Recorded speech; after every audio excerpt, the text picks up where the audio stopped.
fala de culto de ação de graça e vai dar oportunidade para alguém falar da palavra, a gente sempre imagina uma palavra que fale sobre vitórias, testemunhos de vitória, que a Bíblia é recheada de testemunhos de vitória. Só que eu aprendi que o verdadeiro pregador, o verdadeiro profeta, ele não é ele que determina o que ele vai falar. Hoje nós estamos vivendo uma época que as pessoas nas igrejas ensinam você a profetizar. Profetiza, está passando perto da agência de automóvel, profetiza teu carro, profetiza sua casa. E os profetas do passado não profetizavam essas coisas. Os profetas do passado sofriam pela obra de Deus, pelo nome de Deus. Então a verdadeira profecia, ela vem de Deus, ela não vem do homem. E a mesma coisa quando nós vamos pregar a palavra de Deus. Não importa quantas pessoas estarão no lugar, eu já preguei para uma pessoa, de estar a pessoa ali sentada e eu aqui pregando. E eu preguei como se a igreja estivesse cheia, como se a igreja estivesse lotada. Eu falei, Senhor, teve uma vez que estava eu, uma senhora, estava dirigindo um culto sozinha na igreja, eu cheguei, não tinha ninguém. Aí não tinha ninguém para pregar. Ela falou, então você prega, tá bom. Ela sentou, eu fui lá pregar. Meu filho na época estava comigo. E meu filho botava a mão, pai, Deus me deu uma palavra. Naquele dia eu preguei 1h10. Poucas vezes eu preguei tanto assim. Porque Deus, eu olho para Deus e não olho para a quantidade de pessoas. E a mesma coisa sobre o que eu vou pregar. E a missionária falou, nós vamos fazer o nosso culto e você vai pregar. Eu falei, tá bom. E eu orei ao Senhor, falei, Senhor, qual é a palavra? Porque Deus é que sabia quem estaria aqui. Muitos foram chamados, mas veio aqueles que atenderam ao chamado de Jesus. Talvez tinha outros que Jesus gostaria que estivesse aqui também, mas por algum motivo não estão. Mas o importante é que nós aqui estamos. Eu não sabia quem estaria aqui e nem o que Deus queria que se falasse. Eu pedi uma palavra a Deus e eu quero ler com os irmãos Zacarias, capítulo 7. Eu vou me levantar para ler a palavra, depois eu vou sentar novamente. Vai ser a primeira vez que eu vou pregar sentado em 22 anos. Mas agora eu vou ler a palavra de pé. Zacarias, capítulo 7. Vou ter que ler alguns versículos para os irmãos entenderem. Zacarias, depois de Ageu. Se não me falha a memória, antes de Malaquias. É isso? É isso, e antes de Malaquias. Zacarias, capítulo 7. Está escrito, algumas Bíblias têm um tema, o jejum que não agrada a Deus. Eu vou ler para a gente ganhar tempo. Aconteceu no 4º ano do rei Dário, que a palavra do Senhor veio a Zacarias, no 4º dia do 9º mês, que é Quisleu. Quando o povo enviou Sarezer e Regem-Meleque e os seus homens à casa de Deus, para suplicarem o favor do Senhor. E para dizerem aos sacerdotes que estavam na casa do Senhor dos Exércitos e aos profetas: chorarei eu no 5º mês, fazendo abstinência, como tenho feito por tantos anos? Então a palavra do Senhor dos Exércitos veio a mim, dizendo: fala a todo o povo desta terra e aos sacerdotes, dizendo: quando jejuastes e pranteastes no 5º e no 7º mês, durante esses 70 anos, porventura, foi mesmo para mim que jejuastes? Ou quando comestes e quando bebestes, não foi para vós mesmos que comestes e bebestes? Não foram estas palavras que o Senhor pregou pelo ministério dos primeiros profetas, quando Jerusalém estava habitada e em paz, com as suas cidades ao redor dela, e o sul e a campina eram habitados? E a palavra do Senhor veio a Zacarias, dizendo: assim falou o Senhor dos Exércitos, dizendo: executai juízo verdadeiro, mostrai piedade e misericórdia a cada um para com seu irmão. E não oprimais a viúva, nem o órfão, nem o estrangeiro, nem o pobre. Nem tente cada um em seu coração o mal contra o seu irmão. Eles, porém, não quiseram escutar. E deram-me o ombro rebelde, ensurdeceram seus ouvidos para que não ouvissem. Sim, fizeram seus corações como pedra de diamante, para que não ouvissem a lei, nem as palavras que o Senhor dos Exércitos enviara pelo seu Espírito, por intermédio dos primeiros profetas. Daí veio a grande ira do Senhor dos Exércitos. E aconteceu que, assim como ele clamou e eles não ouviram, também eles clamarão e eu não ouvi.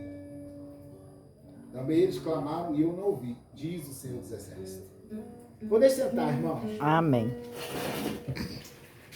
Irmãos, nós estamos aqui hoje num culto de ação de graça. Certamente não é o primeiro culto que muitos aqui participaram de ação de graça. Mas tem um culto de ação de graça, o mais importante de todos, que eu quero fazer parte, eu tenho certeza que os irmãos também. Certa vez Jesus falou assim, virão do Oriente e do Ocidente e assentar-se-ão à mesa com Abraão, Isaac e Jacó. Então existe um culto preparado no reino de Cristo para todos aqueles que obedecerem aqui a sua palavra e fizerem a vontade do Senhor até o fim. Mas para que nós tenhamos acesso a este culto, para que nós possamos desfrutar, existem requisitos da parte do Senhor. A palavra aqui de Zacarias era um povo que tinha passado 70 anos no cativeiro. Era um povo que havia retornado para a sua terra. E aquele povo enviou uns homens, os líderes daquele povo, até Jerusalém, até a casa de Deus, para consultar o Senhor. Porque eles jejuaram durante 70 anos, no 5º mês e no 7º mês. No 7º mês é porque era o jejum nacional. Uma vez por ano o povo tinha um dia da expiação, era o chamado Yom Kippur. E eles faziam um jejum nacional em sinal de humilhação pelo pecado. E no 5º mês eles instituíram um jejum que era um jejum memorativo à ruína de Jerusalém, porque foi no 5º mês que a Babilônia invadiu ali Jerusalém, queimou o templo, então eles faziam um jejum em memória a esse acontecimento. E eles perguntam a Deus, a gente continua a jejuar? E Deus responde, vocês têm certeza que vocês jejuaram para mim esse tempo todo? 70 anos vocês passaram jejuando, mas vocês têm certeza que foi para mim? E quantas das vezes isso não tem acontecido na vida de muitos? Há tanto tempo na igreja, há tanto tempo lendo a Bíblia, há tanto tempo falando de Deus e não fez nada para Deus ainda. Isso é um despertamento para nossas vidas. Porque nós estamos vendo que o mundo, não precisa ler a Bíblia mais para saber que Jesus está voltando. Basta olhar para o mundo. Basta ver o que está acontecendo nesse mundo, as maldades, as injustiças e tantas coisas neste mundo. E ali aquele povo era um povo que Deus ele questiona eles. Era para mim mesmo que vocês se consagravam? Ou não era para vocês mesmos? E ali Deus usa o profeta. Vocês lembram que falou os profetas primeiro? O povo não deu ouvido. E o mesmo está acontecendo com vocês. E o mesmo tem acontecido com a nossa geração. E aí, o que me chamou a atenção nessa palavra, é onde nós vamos pregar, é o versículo 9, quando Deus estabelece 4 coisas que aquele povo deveria fazer e eles não faziam. E serve para nós nos nossos dias. A primeira, executar juízo verdadeiro. Juízo é a qualidade de julgar, é um ato de julgar. Mas Deus está falando assim, executar juízo verdadeiro. Deus não está falando para não executar o juízo. Quando Jesus ele fala em Mateus 7, não julgueis para que não sejais julgado, Jesus não está proibindo você julgar, até porque o julgamento ele está presente no nosso dia a dia. Nas mínimas coisas, o julgamento está presente. Se você, por exemplo, eu costumo dar um exemplo, você passou mal da barriga durante a noite, o intestino não vai bem, no outro dia você vai fazer uma comida, você abre o freezer e tem uma carne gordurosa e um peito de frango. Você vai julgar. Poxa, meu intestino não está bem, se eu fizer essa carne, a gordura pode desarranjar mais ainda. Vou fazer o peito de frango, que é mais... Você vai fazer um julgamento ali daquela questão. Tudo na vida. Você vai comprar algo, você julga qual que é melhor, qual que seria, vai estar dentro do teu orçamento. Tudo o julgamento está presente. Então Jesus não proíbe o julgamento. Ele fala assim, tira a primeira trave que está nos teus olhos e depois, ou seja, tira o argueiro que está no olho do seu irmão.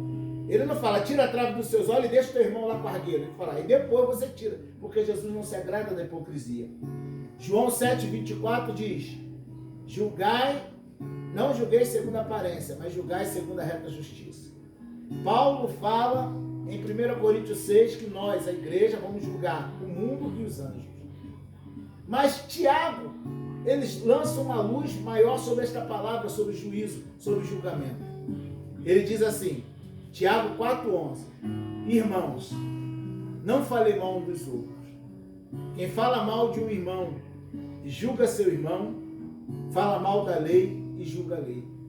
E se tu julgas a lei, já não és observador da lei, mas juiz. Aí no versículo 12 ele diz assim, ó: há só um legislador e juiz, que pode salvar e destruir. Tu, porém, quem és que julga outro?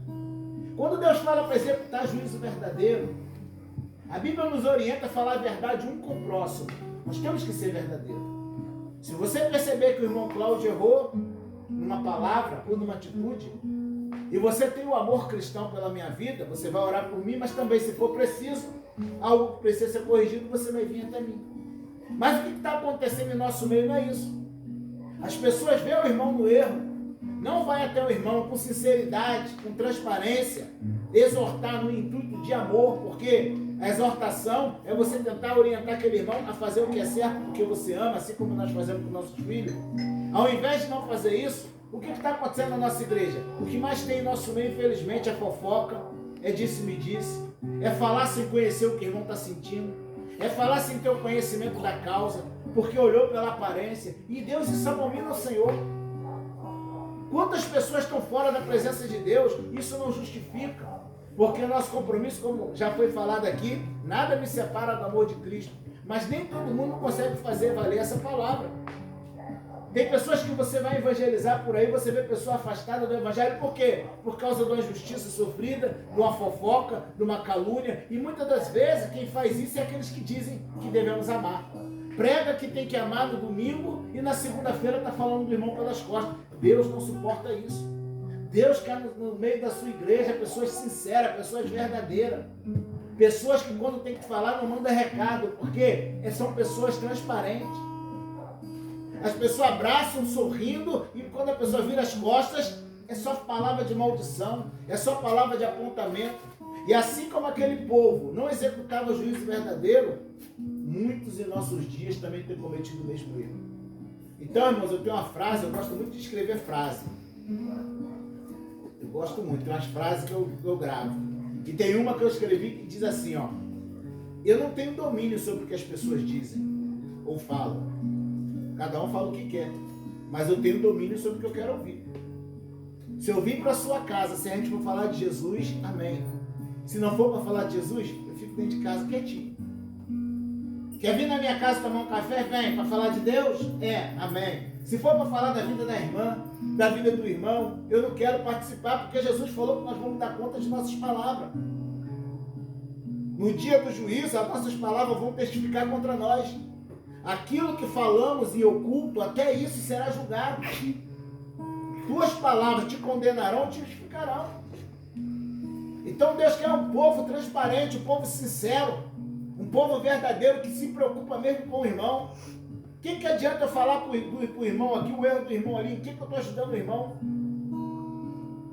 Nós temos que ser mensageiro de boa nova. Hoje em dia alguém erra, as pessoas, aquele tititi, a pessoa não prega para Jesus para ninguém, não fala de Jesus para ninguém, mas quando o irmão erra tem prazer em espalhar. Deus não nos chamou para isso. Deus quer que nós olhemos para o nosso erro, porque é muito fácil apontar o erro alheio. É muito fácil dizer você está errado, fulano está errado. É muito fácil chegar para o pastor de uma igreja e falar: pastor, vigia com fulano, cuidado com fulano. Difícil é chegar: cuidado comigo, eu não presto. Como uma amiga minha há um tempo atrás, fulano não presta, eu falei para ela: sabe quem não presta, amigo? Estava dentro do carro buscando legume no Ceasa, lá no Rio, e ela falando de uma pessoa, eu não gosto desse assunto. Fulano não presta, eu falei: sabe quem não presta? Quem? Eu não presto. Mas Jesus teve misericórdia de mim. Eu não presto, eu não mereço nada que venha da mão de Deus, mas na misericórdia dele ele tem me concedido. Porque ninguém aqui presta. Se não for pela misericórdia, É chegar dentro de um presídio, ninguém tem moral para falar do outro. Você estuprou, mas você matou. Eu estuprei, mas não matei. Não, eu não matei, eu só roubei a pensão da idosa. Mas deixou ela sem remédio. Ninguém tem moral, crimes diferentes, mas todos debaixo de um mesmo título. Condenado, criminoso. Assim somos nós. Então Deus quer que a gente se concentre mais nos nossos erros. O que eu tenho que melhorar? A gente costuma saber o que o irmão precisa fazer para melhorar. Mas você já parou para pensar, e eu, Senhor? A gente está tão preocupado com a salvação. Ih, aquilo ali está de capa. Ih, aquilo ali é joio. Mas a gente não olha para dentro de nós. A gente não se preocupa. Por isso o salmista Davi, ele fala, 19:12, Salmo: Senhor, quem pode entender os próprios erros? Livra-me dos que me são ocultos. Então nós temos que fazer isso valer, irmão. Tiago 1:22 é coisa muito séria. Eu, quando prego a palavra de Deus, só Deus sabe a angústia na alma com que eu prego. Porque muita gente vai para o inferno, vai perder a sua salvação. Quem falou foi Jesus. Poucos são os que se salvam. Perguntaram a Jesus: poucos são os que se salvam, Senhor? Jesus falou: olha, a porta é estreita, caminho apertado, e poucos são os que encontram. Por causa de coisas que a gente não imagina. Estou falando aqui, aí nossa consciência acusa. Não estou falando mal não, sabe? Mas fulano, como não? Pessoas impedindo a bênção de chegar na mão de alguém. A missionária Ana, um exemplo, fala que vai ajudar fulano. Tem certeza? Deus já colocou no coração dela socorrer aquela família. E aí vem alguém que era para apoiar e tenta se colocar como uma pedra no caminho. Porque muitas das vezes, eu lembro da minha casa, quando eu não estava na presença de Deus, e eu era viciado no jogo, eu gastava meu dinheiro todo numa mesa de jogo. E um dia eu cheguei em casa, tinha uma panela de carne, muita carne. Eu não tinha comprado carne, porque meu dinheiro eu tinha perdido todo na mesa de um jogo. E na época, minha esposa, ela ia para a igreja. E o pastor, sabendo da luta que ela tinha dentro de casa, comprou aquela carne para ela. Ele sabia que eu ia comer. Eu não merecia comer, mas ele sabia que eu ia comer, não tinha como ele me proibir de comer. Só que ele não penalizou ela por causa dos meus erros. E quantas das vezes não é assim que a gente faz? Alguém que precisa da nossa ajuda, Deus já colocou no coração. Mas o marido não presta. Mas a criança tem culpa? A mulher às vezes tem culpa? Então ele não olhou para o meu pecado, ele olhou para a necessidade dela. Então nós, irmãos, temos que olhar para dentro de nós. Vigiar com a nossa boca. A nossa boca foi um instrumento para falar de Jesus. A gente sabe, quem é que nunca leu na Bíblia aí, de pregar o evangelho a toda criatura? Agora eu te pergunto, qual foi a última vez que você falou de Jesus para alguém? Qual foi? Lá no centro de Nova Iguaçu, lá no Rio de Janeiro, uma cidade, um morador de rua me perguntou: irmão, quando eu trabalhava num lugar que ele sempre me via, e ele falou: quando eu estiver naquele lugar ali, eu posso te pedir uma oração? Eu falei: pode. Com certeza. Sabe por quê, irmão? Você é o único crente que fala com a gente. Um montão de crente passa pela gente e não fala com a gente. Eu falei: meu Deus, quantos milhares de cristãos passam aqui todo dia, vê a pessoa ali em situação de rua, não tem dinheiro para dar um café, mas tem uma palavra: Jesus pode mudar a sua história. Aí chega no culto, vamos louvar, vamos adorar. Adoração, nosso culto é diário. Paulo fala em Romanos 12, para a gente apresentar os nossos corpos em sacrifício vivo, santo e agradável a Deus, que é o nosso culto racional. Será que nós estamos prestando esse culto racional ao Senhor? Será que as pessoas estão glorificando a Deus através de nós? Porque quando você dá um testemunho, né, eu falei com a Esther no outro dia, você dá um testemunho na igreja, de Vitória, como foi dado muitos testemunhos aqui, a igreja glorifica. Mas quando você dá um testemunho de vida, o mundo glorifica o Senhor. Que é isso, irmão? Está na Bíblia? Isso está? Mateus 5,16, Jesus fala assim: e assim resplandeça a vossa luz diante dos homens. Homens aqui é mundo, não é igreja. E que eles, os homens que te cercam, vejam as vossas boas obras, e eles o quê? Glorifiquem o vosso Pai que está no céu. Quando você dá testemunho de vida e você presta um culto verdadeiro a Deus com a sua vida, tem gente aí fora dando glória a Deus. Eu não sou crente não, mas o dia que eu for crente eu quero ser igual aquela irmã. O dia que eu for crente eu quero ser igual aquele irmão. Mas infelizmente muitos dizem assim, irmão, eu prefiro ficar no mundo do que estar na igreja igual aquele ali. Então nós temos que fazer uma análise de quem somos diante de Deus. Quem eu sou, meu Deus? Se tivesse um livro, existe um livro no céu, existe uma certa polêmica, que a Bíblia diz em Apocalipse que abrir-se-ão os livros. Né? Cada um será julgado segundo as suas obras. Tem pregador que acredita que esses livros é a própria palavra de Deus. Porque em todo tribunal ninguém é julgado pelo bel prazer do juiz, é pela lei. O juiz só dá a sentença que a lei determina. Então existe uma constituição em cada país. O criminoso ele é julgado, qual é o teu artigo aí? 171, estelionato, está na lei, o que diz a lei? Então, tem teólogo que acredita que os livros que serão abertos são os livros da Bíblia. Cada um vai ser julgado segundo as suas obras, pelas coisas que estão escritas no livro da lei. Tem gente que crê dessa forma que eu também creio. Até porque se aqui nós temos celular, imagine lá no céu. Imagine se tiver um livro no céu com as minhas más obras. Não, Senhor, isso aí está enganado, escrever errado. Não, então abre aquele telão ali, vê se não é você ali falando mal do teu irmão pelas costas. Não tem como fugir. Mas se tivesse um livro aqui na terra, se Deus hoje descesse um livro em branco aqui e Deus falasse assim, ó, vou escrever a tua história aqui nesse livro. O que estaria escrito? O que estaria escrito a respeito da minha vida nesse livro? A gente lê a Bíblia, mas de que forma a Bíblia te lê?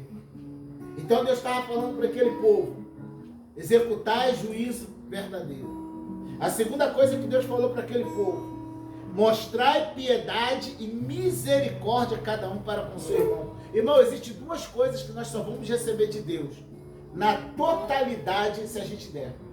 Uma é perdão. Se você perdoar, você será perdoado. Todo dia Deus nos perdoa nossos pecados. Mas se eu morrer com a mágoa no coração, eu não vou receber o perdão de Deus.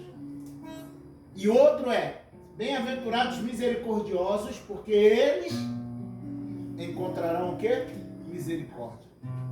Irmão, quando você machuca alguém, quando você fere alguém, o que você espera receber dessa pessoa e de Deus? Não é perdão? Quando a gente erra, a gente vai orar, a gente não fala assim para Deus, Senhor, tem misericórdia de mim porque eu sou falho? Por que quando é o irmão que erra comigo, eu não quero misericórdia, eu quero justiça? A gente vai orar, Deus, tu não está vendo o que fulana me fez? Faz justiça. É verdade, você quer justiça? Mas quando é você que magoou alguém, você pede justiça? Para mim ser justo? Aí você não quer a justiça de Deus. Aí você quer misericórdia. Mas quando o irmão erra contra você, você quer justiça? A Bíblia vai dizer em Tiago 2,13, o juízo será sem misericórdia sobre quem não fez misericórdia, porque a misericórdia triunfa sobre o juízo. Assim como alguém me magoou, eu também já magoei alguém.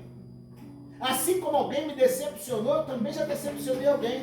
E se eu desejo que alguém tenha misericórdia das minhas falhas, eu devo demonstrar a mesma misericórdia quando alguém me fere. É fácil, irmão? Não. É fácil você, o fruto do Espírito, Gálatas 5:22, tem uma coisa, tem dois, ele é dividido em 9 partículas, que é o fruto, não são os frutos, não é plural, é o fruto. Mas tem duas coisas que parecem a mesma coisa, bondade e benignidade. Se você for para o dicionário, é quase o mesmo significado de bondade e benignidade. É por isso que no nosso vocabulário português existe duas palavras mal. Existe mal com U e mal com L. A diferença é que mal com U, o contrário de mal com U é bom. Aquele médico é mal, aquele médico é bom. Aquele rapaz ali é mal, aquele rapaz ali é bom. O contrário de mal com U é bom. E o contrário de mal com L é bem. Essa comida me fez mal. Não, essa comida me fez bem. Então, bondade vem desse bom. Então, você pode ser uma pessoa de bom coração, mas não está sendo benigna. Praticando bem. Mesmo você tendo um bom coração. Por quê? Por que é tão difícil amar o inimigo? Fazer bem a quem te aborrece? Porque você precisa exercer a benignidade. Você fazer bem, Jesus falou, fazer bem. Ele está falando de benignidade. Mesmo o teu coração sendo bom, se você não vigiar, você não consegue fazer o bem a quem não merece o bem. Então não é fácil seguir a Cristo, irmão. Ter mais misericórdia. Olhar para as pessoas com um olhar maior de misericórdia. Se colocar no lugar da pessoa. Procurar ter um coração puro diante de Deus, por isso que muitos ficarão de fora. Porque a Bíblia diz, o Senhor no Sermão do Monte fala que os puros de coração, esses verão a Deus. Não é fácil, irmão. Não é tempo da gente desperdiçar o nosso tempo. Nós estamos dando um testemunho aqui de vitória. Teve tempo da minha vida que eu estava tão afastado de Cristo. Eu estava na igreja, mas afastado de Cristo. Que se eu tivesse morrido naquele momento, certamente eu não teria salvação da minha alma. Estava distante de Deus. Isso pode acontecer. De a gente estar na igreja, eu pregava, recebia convite para pregar. Subia no ministério, assentava no ministério, mas estava longe de Deus. Longe do propósito, longe do chamado de Deus para a minha vida. E Deus permitiu através da dor, Deus foi me trazendo para aquilo que Ele me chamou. Então, irmão, seja misericordioso. Aí Ele completa a terceira coisa. Para não oprimir nem o órfão, nem a viúva, nem o estrangeiro, nem o pobre. Opressão não é só fazer o mal. É deixar de fazer o bem. Até hoje isso não mudou, irmão. A gente está vivendo uma época que um animal tem mais valor que um ser humano. As pessoas fazem campanha na internet. Eu não estou dizendo que eu sou contra. Não sou contra, sou a favor. Até porque existe um provérbio que diz que o justo ama seus animais. Faz campanha na internet para botar uma vasilhinha de água na calçada, um pouquinho de ração para os animais que ficam perambulando. Tem muita gente que faz isso. Mas esses dias agora para trás, uma campanha que eles queriam fazer uma cirurgia no cachorro e a senhora precisava da cirurgia. Foi ganhado o dinheiro para a cirurgia do cachorro e a senhora não conseguiu. Nós estamos vivendo um tempo, estou falando de cristão, tá? Não estou falando de pessoas que não têm Cristo, que tem coragem de se compadecer por um cachorro. Bota lá a comida e a água para o cachorro, mas se vê um mendigo vindo em direção à sua porta, fecha a porta para não lhe dar um prato de comida. Se compadece de um animal, mas não se compadece de um ser humano. Nós estamos vivendo isso. Nós estamos vivendo nas nossas mesas de Natal, a nossa mesa cheia, mas às vezes a gente não lembra do irmão. Será que o meu irmão, a viúva, o órfão, o pobre, como é que está sendo a noite dele? Será que eu não posso dividir um pouquinho? Será que eu não posso repartir com amor? Porque isso agrada a Deus. A salvação não vem pelas obras. Mas a fé sem as obras é morta. A gente, quando lembra de levar uma roupa para doação, é aquela que a gente já não usa. É aquela que a gente já manchou, rasgou. Irmão, joga fora. Faz pano de chão. A Bíblia me ensina a abençoar como se fosse para mim. Tudo que vós quereis que os homens vos façam, fazei-lhe também vós. Se não for por amor, não faça. Se não for de coração, não faça. Se coloque no lugar do próximo. Se compadeça. Ainda que no teu pouquinho, aquela passagem que fala ali do João Batista pregando, perguntaram a João Batista o que o povo deveria fazer. João Batista, ó, quem tiver 2 túnicas, reparta com quem não tem. Era um povo pobre, era um povo que estava sendo oprimido por Roma. E João Batista falou, tem 2? Tu só tem um corpo, tem 2, divide. Tem um pão, reparte. Porque isso é agradável a Deus. E a última coisa, irmão, para finalizar. Não entende cada um mal no seu coração contra o seu irmão.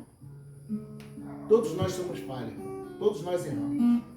Mas tem uma coisa que se Deus achar no teu coração, tu não entra no reino dele, que é a maldade. E a maldade, ela é disseminada de várias maneiras. Eu estou com problema com o Edinho, o presbítero Edson, estou com problema com ele. Eu espero chegar a hora do culto, escolho uma palavra para atingir ele. Irmão, Deus está vendo tudo isso. Resolve teu problema primeiro. Não usa a palavra de Deus para ofender, para machucar ninguém, não. Não usa a palavra de Deus, porque Deus vai cobrar isso seriamente. A palavra de Deus é pura. Provérbio 30, versículo 5. Toda a palavra de Deus é pura. Escudo é para os que nele confiam. A palavra de Deus é o próprio Jesus. Não use Jesus contra o seu irmão. Está com problema com o irmão, nem prega.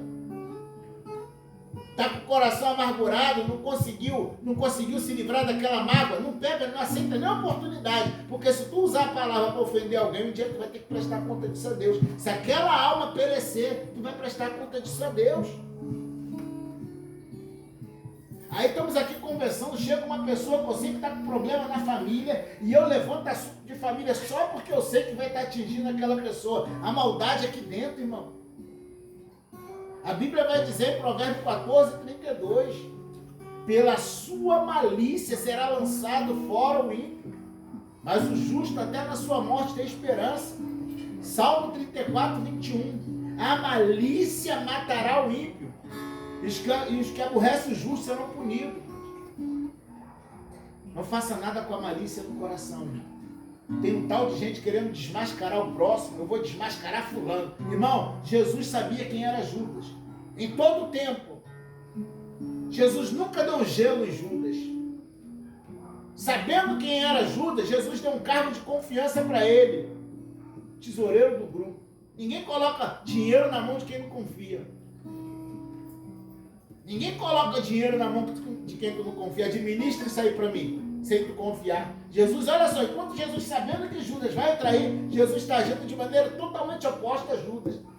Tu está pensando em me trair, eu estou te dando um cargo de confiança. Na noite da ceia, diz um teólogo, que quando alguém dava um bocado, o chefe de família dava um bocado para alguém, ele estava dizendo para aquela pessoa, não vai embora, fica aqui. Era uma atitude de honra você dar um bocado molhado para alguém, molhar ali o pão para alguém. Quando Judas foi lá levar as pessoas até Jesus, Jesus chamou ele de amigo. Em momento algum, Jesus desmascarou junto no meio dos discípulos. Tanto que quando Jesus falou, onde vós há de me trair, eles ficaram se perguntando, quem vai ser? Se Jesus desse traços de que Judas era um traidor, Jesus não se preocupou em desmascarar Judas. E hoje estão dizendo que eu vou desmascarar fulano. Eu vou desmascarar ciclano. Cuidado com isso. Cuidado com a maldade. Cuidado com a perversidade. Cuidado com a zombaria na luta do irmão. O irmão está na luta. Irmão, ajuda. Como se fosse a sua própria luta. A família do irmão está passando por problema. Luta como se fosse para a sua família. Sinta a dor do seu próximo. É a filha da irmã que está na prostituição. É o filho do irmão que está nas drogas. Eu vou orar, vou jejuar como se fosse meu filho. Isso é cristianismo. Isso é evangelho. E a gente não está vendo isso acontecer em nosso meio. E sabe o que vai acontecer? Para finalizar, o que está no versículo 13. Assim como Deus, eu clamei, Deus está falando, e eles não ouviram, eles vão clamar, e eu também não vou ouvir. Sabe o que vai acontecer? Na parábola lá das 10 virgens, lá em Mateus 25, as imprudentes bateram na porta e o Senhor não ouviu, não vou abrir. Vai ter muita gente que vai chegar lá, Deus, não, tu aqui tu não entra. Senhor, Senhor, mas em teu nome eu profetizei, em teu nome eu expulsei demônio, em teu nome eu fiz maravilha, mas Jesus vai dizer, eu não te conheço, porque quem não ama não conhece a Deus. Não se engane. Ore ao Senhor, Senhor, como é que está a minha vida? Se a trombeta tocar, Senhor, verdadeiramente, Senhor, fala a verdade. Deus, Jesus nunca vai falar o que nos agrada, Ele vai falar a verdade. Porque um dia eu estava muito feliz, para finalizar, há muitos anos atrás. E eu falei assim para Deus, Senhor, como é que eu estou diante de Ti? Aí fui dormir. Naquela madrugada eu tive um sonho. Que eu entrava numa igreja, só tinha uma irmã sentadinha numa mesa assim. E eu entrava lá naquela igrejinha e quando eu botava o pé na porta, ela dizia assim para mim, de onde ela estava sentada? Pesado foste na balança e foste achado em falta na obra do Senhor. Eu acordei desesperado naquela madrugada. E eu comecei a meditar, o que foi, o que eu não estou fazendo, que Deus... Aí Deus me lembrou de uma obra que Ele havia mandado eu fazer, e eu parei por conta própria.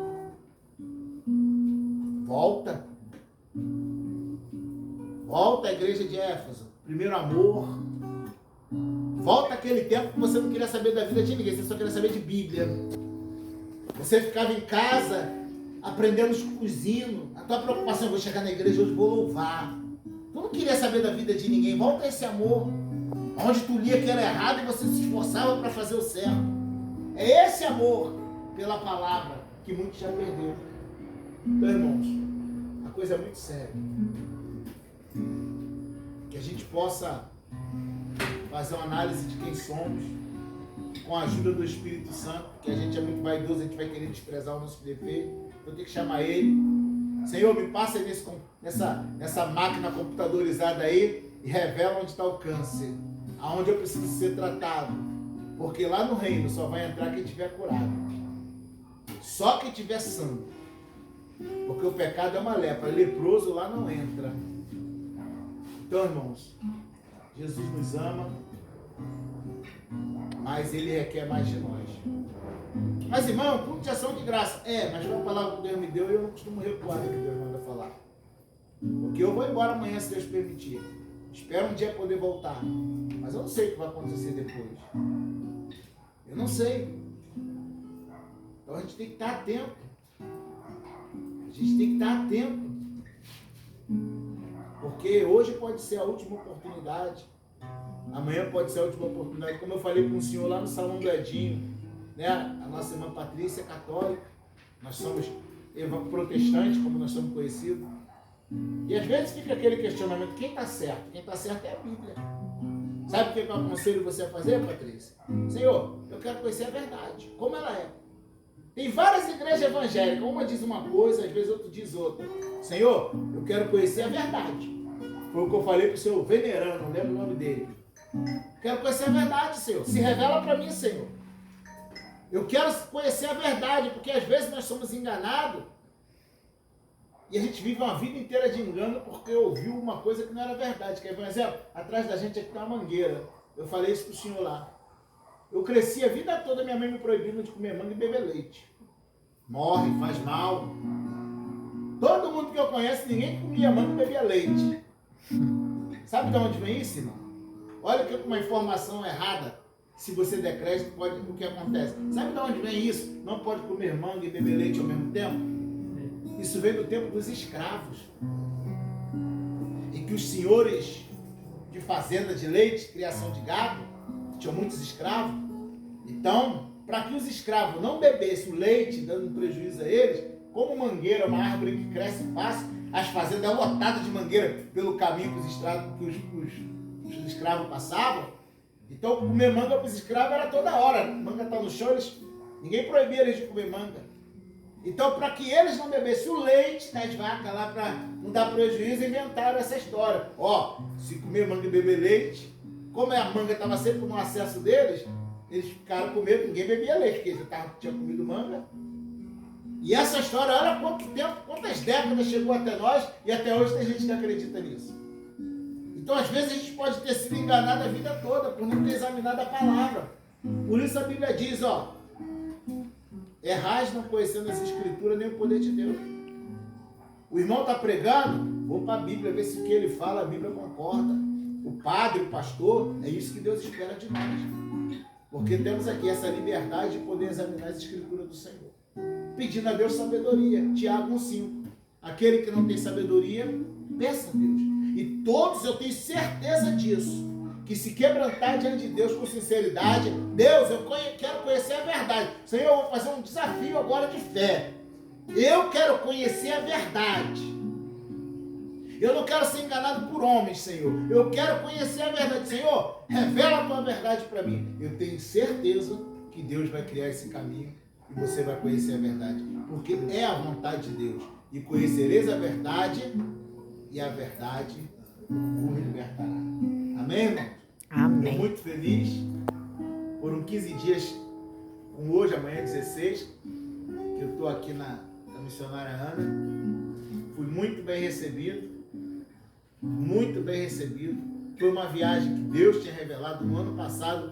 Deus usou uma serva dele e falou, olha, Deus está me mostrando que você vai viajar. Não vai demorar. Não vai demorar não, vai ser por esses tempos.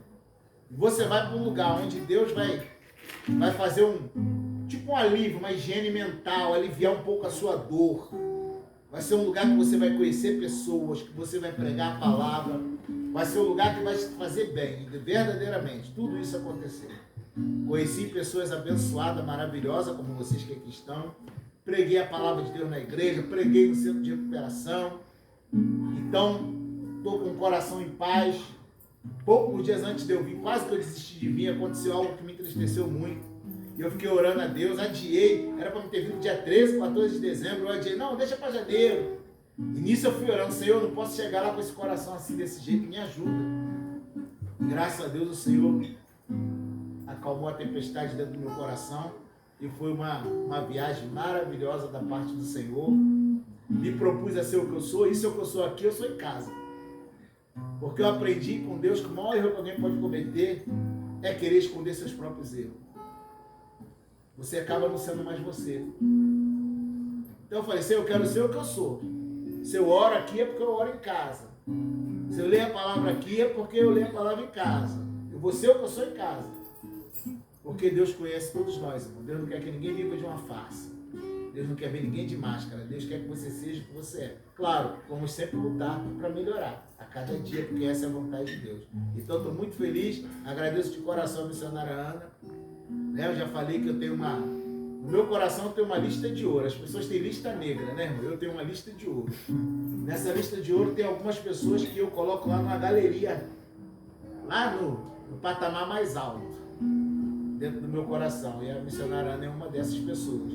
O que ela fez pelo nosso irmão Afugênio, eu já falei isso para ele, é uma coisa muito difícil de se ver fazer em nossos dias, até por tudo que o mundo é hoje, mas quando Deus está no negócio, foi uma grande obra, como o irmão já falou para ele permanecer firme, tinha conversado com ele outro dia sobre isso, tinha falado com ele no outro dia ali na sala, para permanecer firme, olhando para Cristo, porque esse Cristo trouxe para fazer uma obra, ele dá garantia.